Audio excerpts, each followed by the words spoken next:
Used to be, people wanted cars that were low to the ground, the kind that hugged the road, sporty, swept back. That's no longer the case. Automakers that want to turn a profit are turning out vehicles like this, the all-new Toyota RAV4 Generation 5. And it is redone from the tires up, none of that fresh sheet metal on the existing chassis kind of thing. It's based on the company's scalable TNGA platform found under a Camry, yes. Even though it dresses like Toyota's 4Runner and Tacoma now, the RAV is a crossover with a car-like ride. For years and years and years and years, Toyota crowed that the Camry was the most popular car in America. That's no longer the case. Times change, people's tastes change. Any guesses to which is the most popular Toyota these days? Anyone? It's not the Yaris. The last couple of years, we've seen the industry shift from mid-size to small SUV, and the RAV4 has been the front runner with that change, and it's our number one selling vehicle, over 400,000 units sold. So, ladies, gentlemen, I give you the new Camry of sorts, and I understand crossovers are so much more useful than sedans, and people like the ride height that offers better sight lines in traffic, and the height, or H-point of the seat, makes sliding in and out of the cushions easy peasy. I have two reasons for liking kick-to-open tailgates. One, two. Really, they're pretty handy when you have your hands full. Some owners may off-road their RAV, so a spare tire is important. Drop the load floor to a lower level to max out the cargo room, though it does eliminate the storage underneath. There are some touches to make life easier. It's a fairly easy reach to drop the seat backs, and this is why people like crossovers. There's more hauling potential, even if the seats don't fold perfectly flat. And in case you're wondering, a Camry will swallow up 6 packs of softness and absorbency. The RAV takes on 50% more. That's 9 packs. Gotta love standardized testing. The power tailgate is nice, I suppose, but slow. Sometimes you just want to slam them shut.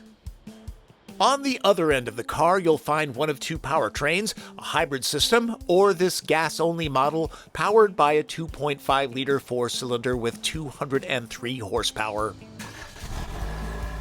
and 184 pound-feet of torque. This Limited can tow up to 1,500 pounds. The Adventure model ups that to 3,500.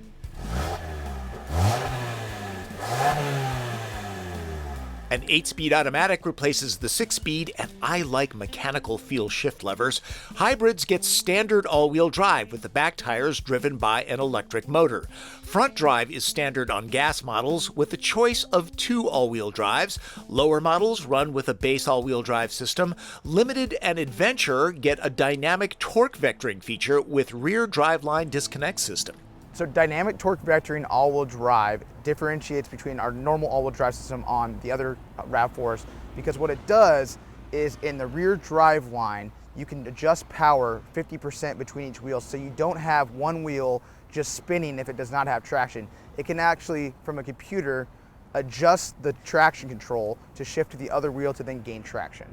It adjusts the wheels accordingly, so it does adjust for the outside and inside tire to allow for a better yaw rate around quarters.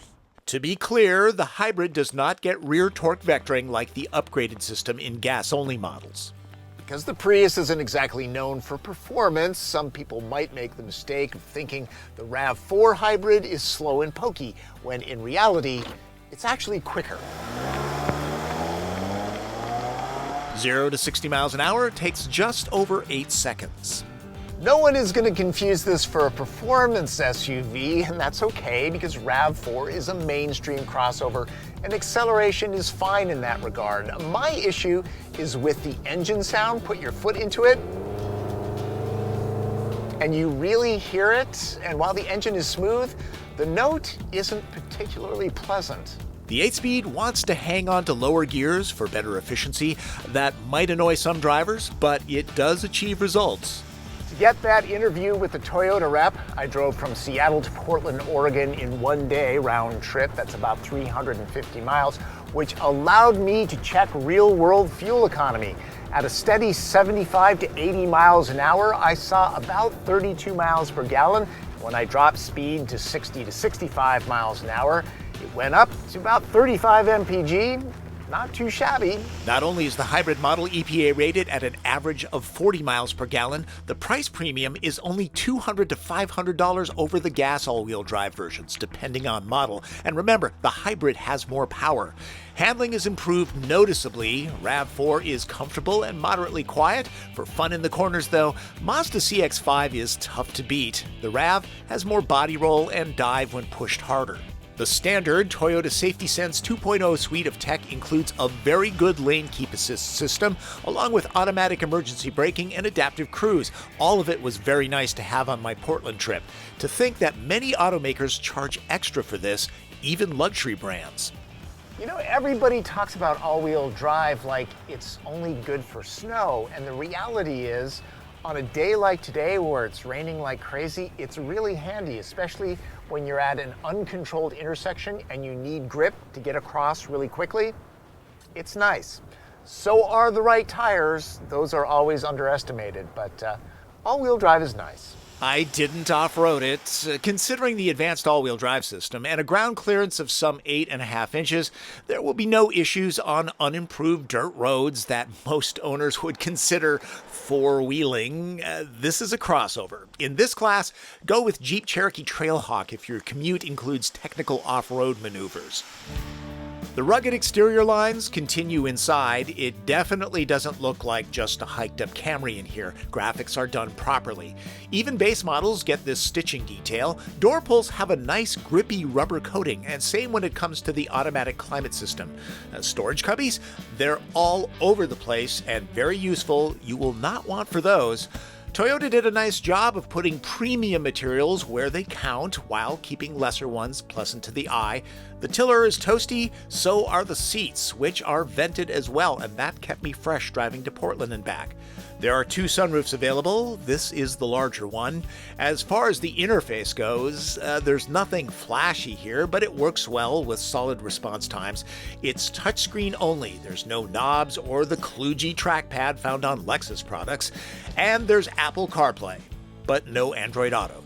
Fun fact, did you know that RAV4 stands for Recreational Activity Vehicle 4-Wheel Drive? That's funny. I was going to mention that. I know. I read your notes. As far as space back here, there's plenty of it at 5'9". Head, knee, foot, and legroom are all generous, and the door openings are wide enough so that you can get car seats in and out. It would be nice if the doors open closer to 90 degrees. The seats don't slide to max out leg or cargo room, but both are good, so let's not quibble about that. I'll complain about the lack of a pocket here instead. Phones can be charged, and rumps can be roasted with heated outboard cushions. The original RAV4 was tiny. It's grown to be a comfortable people mover, though if every smidge counts, CR-V has a couple inches of additional hip room. Price? Oh, this is not an inexpensive machine. A base front drive LE model retails for about $26,600. Step up to a mid-pack XLE with all-wheel drive and a few options, and it rises to $32,600. This loaded limited model comes in at just under $39,000, which is close to a base Acura RDX with super handling all-wheel drive. There's no shortage of competitors. CR-V, CX-5, Equinox, Rogue, Sportage, Tucson, and the new Ford Escape take a sleeker car-like approach in their designs.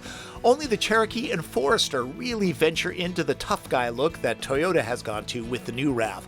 This styling makes a lot of sense. People buy these for the outdoorsy image, and this crossover looks like it means business. And really, it does mean business when it comes to moving units off the lots. The improved dynamics and Toyota's solid reputation for reliability will probably keep the RAV4 on top of the sales charts for years, just like Camry. Earlier, I mentioned the engine sound during acceleration. In addition to better efficiency, I have to wonder if the hybrid system would take care of that gripe of mine. And I will say, another automotive writer that was in the car with me for a short trip didn't think it was a big deal. So, test drive one and make up your own mind. Before I go, one quick story about design. A few years ago, the wife of a very good friend of mine was replacing her minivan with, of course, an SUV, and she was leaning hard towards the 4Runner because, well, she thought it looked intimidating to other drivers, which is true. I suggested that she might grow tired of the more truck-like driving dynamics, and funny that after a year of driving it, she started complaining about, you guessed it, the truck-like ride. Like I had never mentioned it. Design is important to people. I tried.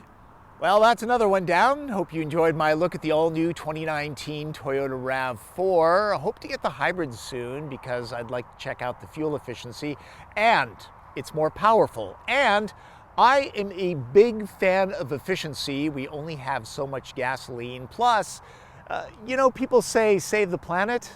Well, the planet will be around. It's us, really, that's threatened the way things are going. Just saying. That's Driven. I'm Tom Voelk.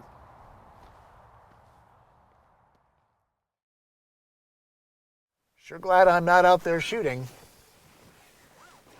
Kidding. If you're new to this segment, I do all my own photography, so Martin Campbell was driving around while I was out drenched. I had to go get dry, and I'm back now.